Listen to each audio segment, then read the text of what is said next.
Hello viewers, आप सबका मेरे चैनल सुरभि सुबोध में हार्दिक स्वागत है। आज हम एनसीईआरटी की कक्षा 5 की हिंदी की पाठ्यपुस्तक रिमझिम भाग 5 का पहला पाठ, जिसका शीर्षक है राग की रस्सी, इस पाठ का सारांश इस वीडियो में देखेंगे। राग की रस्सी पाठ तिब्बत की एक प्रचलित लोक कथा पर आधारित है। तो चलिए अब इस पाठ का उद्देश्य जान लेते हैं। तो इस पाठ का उद्देश्य है बच्चों में नैतिक मूल्यों का विकास करना, तिब्बत की प्रचलित लोक कथा के माध्यम से वहाँ के समाज की झलक प्रस्तुत करना, तात्कालिक सूझबूझ, होशियारी और समझदारी से किसी भी समस्या का समाधान प्राप्त किया जा सकता है। बच्चों को ये समझाना, माता पिता अपने बच्चों का हमेशा भला चाहते हैं, उन्हें यह बात समझाना। पाठ का मूल भाव। राग की रस्सी तिब्बत की एक प्रचलित लोक कथा पर आधारित है। तिब्बत के मंत्री लोनपो-गार का बेटा बहुत सीधा सादा व भोला था। होशियारी उसे छूकर भी नहीं गई थी, इसलिए उसके पिता हमेशा परेशान रहते थे कि उनके बाद उनके बेटे का क्या होगा। लोनपो-गार ने अपने बेटे को दुनियादारी समझने के लिए शहर भेजा। वहाँ उसकी मुलाकात एक लड़की से होती है जो कि बहुत बुद्धिमान थी और अपने बुद्धि के बल पर हर समस्या का समाधान आसानी से ढूंढ लेती थी।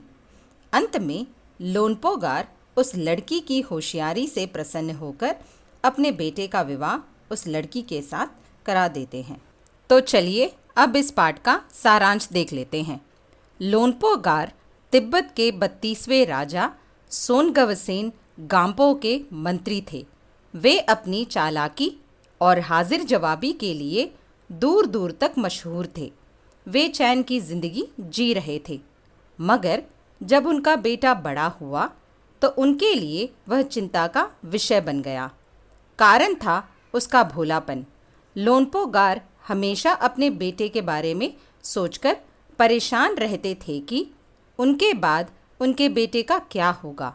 लोनपो-गार अपने बेटे के भविष्य को लेकर चिंतित रहते थे। वे अपने बेटे को समझदार और होशियार बनाना चाहते थे, इसलिए उसे अलग अलग काम दिया करते थे। एक बार उन्होंने अपने बेटे को 100 भेड़ें देकर शहर जाने को कहा और साथ में यह शर्त रखी कि वे उन भेड़ों को न मारे या बेचे और शहर से वापस आते समय उन भेड़ों के साथ 100 जौ के बोरे लेकर आए। मंत्री का बेटा 100 भेड़ों के साथ शहर जा पहुंचा। वहां पहुंचने के बाद वह यह सोचने लगा कि 100 जौ के बोरे वह कहां से लाएगा, क्योंकि उसके पास न तो पैसे थे और न ही वह उन भेड़ों का कुछ कर सकता था। अचानक तभी उसके सामने कहीं से एक लड़की आकर खड़ी हो गई। उस लड़की ने उससे उसकी चिंता का कारण पूछा। लोनपो-गार के बेटे ने उसे सारी बातें कह सुनाई। वह लड़की बहुत होशियार थी। उसने भेड़ों के बाल उतारकर उसे बाजार में बेच दिया। उससे मिले रुपयों से उसने 100 जौ के बोरे खरीदे और उस लड़के को वापस उसके घर जाने को कहा। लड़का वापस अपने घर जा पहुंचा और उसने अपने पिता को सारी बातें बताई कि किस प्रकार उस लड़की ने उसकी सहायता की।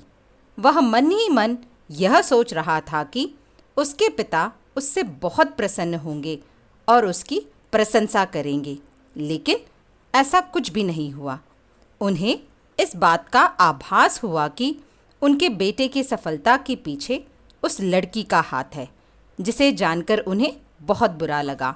अगले दिन लोनपो-गार ने अपने बेटे को बुलाया और उससे कहा कि पिछली बार भेड़ों के बाल उतारकर उससे 100 जौ के बोरे खरीदने की बात उन्हें ज़रा भी अच्छी नहीं लगी। अब वह भेड़ों को लेकर वापस शहर जाए और वहाँ से वापस लौटते समय भेड़ों के साथ 100 जौ के बोरे दोबारा लेकर आए। मंत्री का बेटा निराश होकर वापस शहर गया और ठीक उसी जगह पर बैठा जहां वह पहले उस लड़की से मिला था। उसे मन ही मन विश्वास था कि वह लड़की उससे मिलने और उसकी मदद करने के लिए वहाँ ज़रूर आएगी। और ऐसा ही हुआ। वह लड़की उससे मिलने के लिए वहाँ आई और उस लड़के से उसकी चिंता का कारण भी पूछा। उस लड़के ने अपने पिता के द्वारा रखी गई शर्त सुनाई। उस लड़की ने कुछ क्षण के लिए सोचा और फिर भेड़ों के सींग काटकर उसे बाजार में बेच दिया। उससे मिले रुपयों से 100 जौ के बोरे खरीदकर उस लड़के को वापस अपने गांव जाने को कहा। घर वापस पहुंचकर लड़के ने अपने पिता को सारी बातें बताई। लड़का मन ही मन बहुत खुश था। सारी कहानी सुनकर लोनपोगार ने अपने बेटे से उस लड़की की परीक्षा लेने के लिए उससे 9 हाथ लंबी राख की रस्सी बनाकर देने को कहा। मंत्री के बेटे ने उस लड़की के पास जाकर अपने पिता का संदेश सुनाया।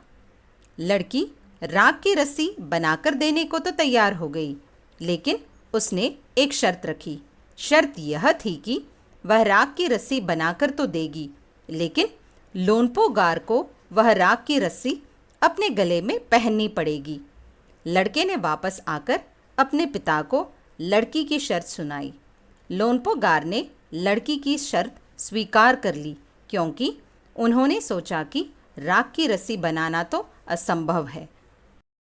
अगले दिन लड़की ने 9 हाथ लंबी रस्सी लेकर उसे पत्थर के सिल पर रखकर जला दिया।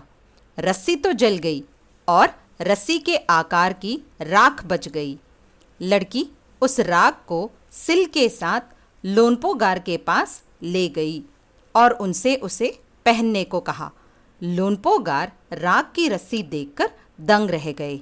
वे जानते थे कि राख की रस्सी को पहनना तो दूर, उसे उठाना भी मुश्किल है।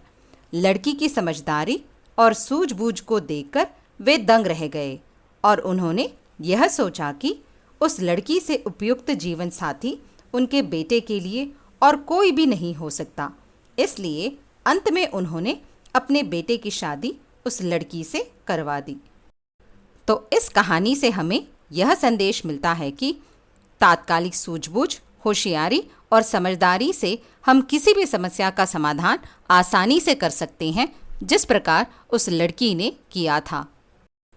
आशा है कि आपको मेरा ये वीडियो अच्छा लगा होगा। यदि आपको मेरा ये वीडियो अच्छा लगा हो तो इसे लाइक, शेयर और सब्सक्राइब करना ना भूलें। आप अपने कमेंट्स कमेंट बॉक्स में लिख सकते हैं। अब हमारी मुलाकात अगले वीडियो में होगी। तब तक के लिए धन्यवाद।